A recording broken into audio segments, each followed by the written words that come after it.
Cuklik di Jalan Gang Salawi, Cibaruit, Cigombong, Kabupaten Bogor menjadi tempat pengabdian Agun Gunanjar Sudarsa, baik sebagai politikus Partai Golkar maupun sebagai Wakil Ketua Umum Depina Soksi.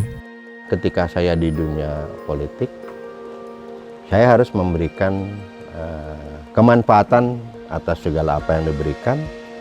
Tentunya diawali dengan kepada siapa kita harus berikan pertama kali. Yang pertama harus diberikan itu kepada kedua orang tua, terutama kepada ibu.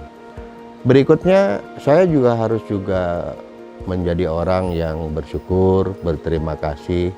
Makanya dilarang sekali-kali kita memutus hubungan silaturahmi dengan guru-guru saya, dengan lingkungan saya, termasuk organisasi yang membesarkan diri saya. Nah, saya di politik kan bagaimanapun saya bisa seperti ini karena Golkar. Makanya bagaimanapun kondisi rumah Golkar, ya, dengan segala dinamikanya, itu saya tetap tidak akan pernah ada pikiran bergeser. Dalam kondisi apapun, dikasih iming-iming jabatan, posisi apapun, kalau bukan dari Golkar, saya tidak. Saya tetap kader Golkar. Yang berikutnya pun saya kader Soksi. Sebagai kader Soksi, ketertarikan Agun terhadap Soksi dimulai dari mengikuti Yosiana Waas yang menjadi narasumber di kegiatan pendidikan politik kader bangsa P2KB Soksi. Saya hanya ikut dia, duduk di belakang, dia lalu menjadi narasumber berbicara. Sampai akhirnya tanpa dengan Pak Yosiana Waas pun saya datang sendiri. Bagaimana para pemimpin pada waktu itu memberikan materi-materi tentang pendidikan politik kader bangsa, yang saya melihat semakin lama ini kok semakin tertarik. Saya melihat pendidikan politik kader bangsa yang dilakukan oleh Soksi itu berbeda dengan pendidikan pelatihan yang pernah saya ikuti di organisasi kemahasiswaan, di organisasi kepemudaan, di organisasi perkumpulan-perkumpulan lain. Ternyata yang diberikan di sana itu bagaimana seseorang itu memiliki pemahaman wawasan kebangsaan yang utuh, yang komprehensif, bahwa Indonesia ini adalah sebuah negara yang dibangun atas dasar perjuangan, yang semuanya itu dilandaskan kepada ideologi negara Pancasila. Jadi penguatan tentang ideologi Pancasila itu luar biasa di Soksi ternyata. Agun juga mengingat dan dibuat kagum oleh pendiri Soksi, Profesor Soehardiman, dalam setiap ceramahnya.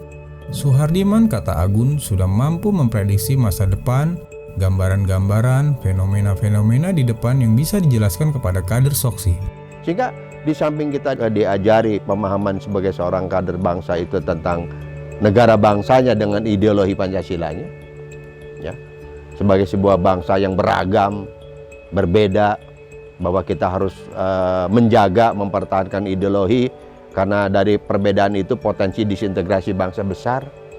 Belum lagi kepentingan-kepentingan politik, ideologi-ideologi lain pasti akan merambah ke berbagai negara.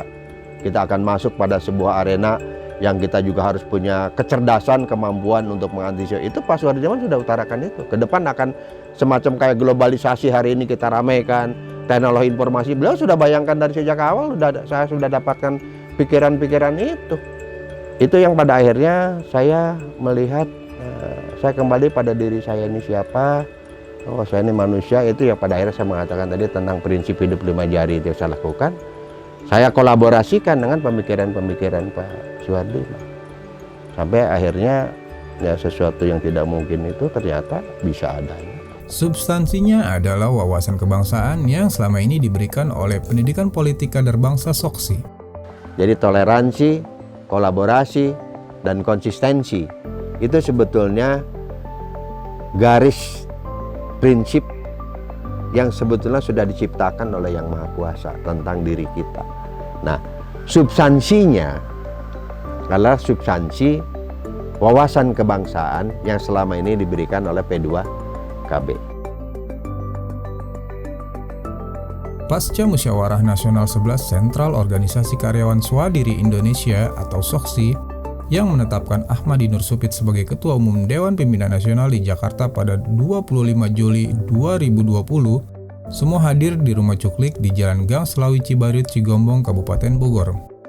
Sebelumnya saya juga sudah berpidato sebelumnya, yang saya menyampaikan, Pak Ketua Umum, saya berniat untuk menjadikan Rumah Cuklik ini menjadi bagian integral dari kekuatan Soksi untuk melakukan pendidikan politik kader bangsa.